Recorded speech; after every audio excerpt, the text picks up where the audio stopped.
Hi guys! Hi! Morning! Morning! Ngayon po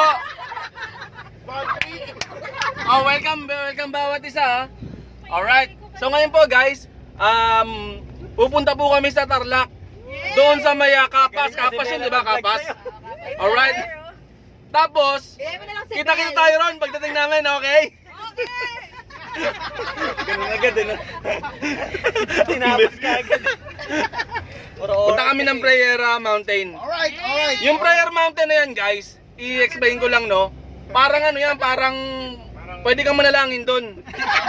Tapos ano yan eh, may bundok yan eh. Bundok yan.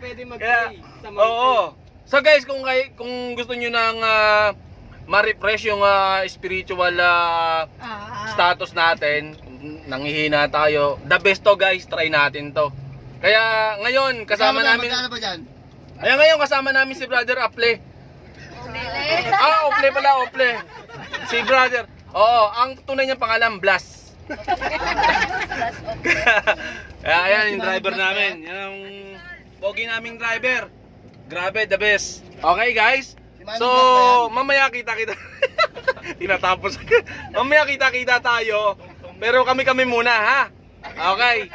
Sige, mga puyat kami kaya tulog muna kami sa biyahe. Okay? Alright. Antok lang po yan. Ni, sabihin mo. Pagalitan nga yan. Tsaka lang. Pagalitan nga yan. Please like and share ka na. Pinalitan ka na tuloy eh. Please!